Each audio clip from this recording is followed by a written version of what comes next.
Quelles sont les personnalités économiques les plus influentes dans les Hauts-de-France? L'Institut Choiseul publie son classement 2024 ce lundi et notre invité pour en parler en détail, Pierre Verlick, conseiller du président de l'Institut Choiseul. Bonsoir. Bonsoir, merci de votre accueil. Merci d'avoir accepté notre invitation. Alors vous avez donc sélectionné comme tous les ans les chefs d'entreprise politiques ou encore communicants de moins de 40 ans. Ça c'est votre critère numéro 1. Le premier est Clément Rey, fondateur d'une entreprise spécialisée dans l'élevage d'insectes pour l'alimentation animale et végétale. Ça se passe dans la Somme.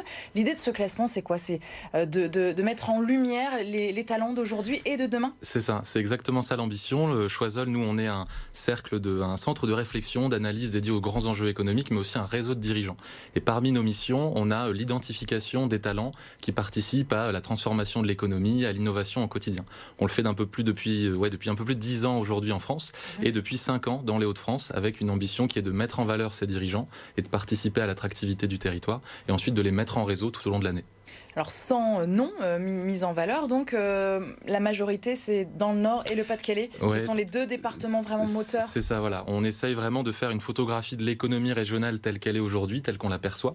Et ce qu'on observe là cette année, c'est 75% de lauréats qui sont issus du Nord-Pas-de-Calais et le reste issus de la Picardie, avec une attention à chaque fois bien sûr portée à tous ces territoires. Alors on peut pas tous les citer bien sûr, mais on retrouve des talents qui travaillent pour Mobivia, Exotech, Decathlon, La Redoute, Boulanger, Ouais. EDF aussi. Il y a même 2 clubs de foot, l'USLD Tout à fait. Dunkerque et le RC Lens. Quelle est votre méthode en fait pour réaliser ce classement? Bien sûr, alors c'est une méthode qu'on a développée depuis plus de 10 ans maintenant, puisque le premier classement date de 2013 au niveau national. On va avoir tout d'abord des critères de présélection. Il faut opérer en région. Vous l'avez dit, il faut avoir moins de 40 ans pour créer un effet générationnel dans cette dynamique et dans cette initiative.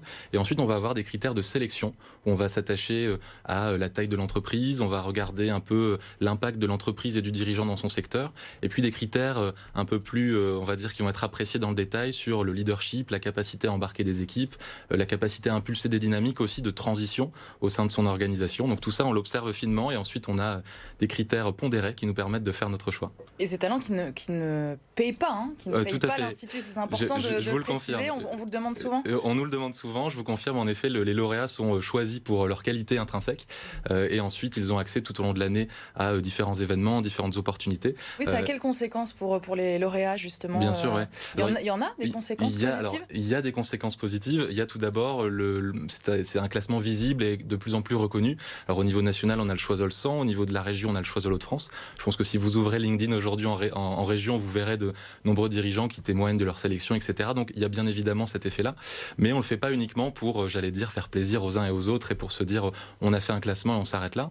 On le fait également dans un deuxième temps pour créer du lien entre tous ces dirigeants en se disant que 1 + 1 égale un peu plus que 2 et donc on va créer des synergies, créer des opportunités de coopération entre les uns et les autres. Et donc tout au long de l'année, ils ont accès à des événements, des visites d'entreprise, des dîners et ça nous permet vraiment de créer une génération Choiseul Hauts-de-France qui est engagée pour le territoire. La première femme qui est dans le top 5, je crois, qui est de Nord6. Tout à fait. Vous pouvez nous en parler? Bien sûr, oui. Alors Mathilde Dury, qui est directrice générale de Nord6, elle a commencé son parcours dans l'entreprise il y a plusieurs années. Elle a gravi les échelons et c'est typiquement un exemple de ce que l'on essaye de promouvoir avec le Choiseul Hauts-de-France. Alors c'est une femme talentueuse qui dirige aujourd'hui une entreprise majeure dans le numérique, mais c'est aussi une entreprise engagée en faveur de la transition écologique, la transition sociale.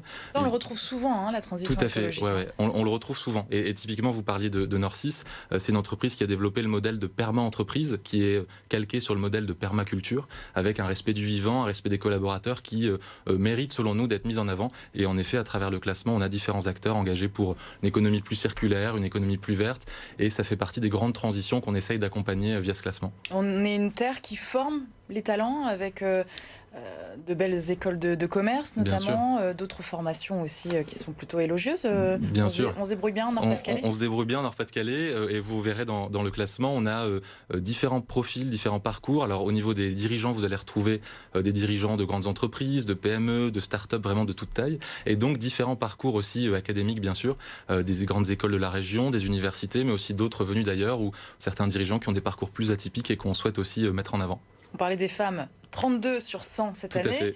Entre 28, c'est mieux que l'an dernier, contre 28. À quand la parité ? C'est une très bonne question. On y est évidemment très attaché. Vous l'avez dit, on est passé de 28 à 32 là sur un an. Nous, on fait une photographie de l'économie régionale. Donc on sera à la parité quand l'économie régionale sera à parité. Je crois qu'au niveau régional, il y a grosso modo 20% de dirigeantes parmi les chefs d'entreprise.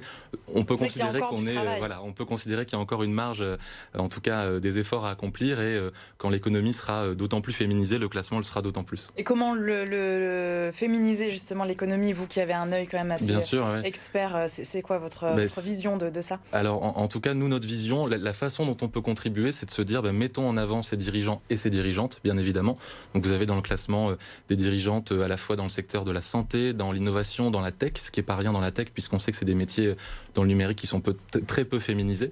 Donc nous, ce qu'on essaye, c'est de les mettre en valeur, de les mettre en avant, et ce sont aussi des dirigeants et des dirigeantes qui ont à cœur de transmettre ce qu'elles ont à transmettre. Donc je pense que la balle est aussi dans leur camp, ils le font tous très bien, et elles le font également très bien pour inspirer des nouvelles générations. Merci Pierre Verlick d'être venu jusqu'à nous. Donc le classement 2024 de l'Institut Choiseul, le Hauts-de-France.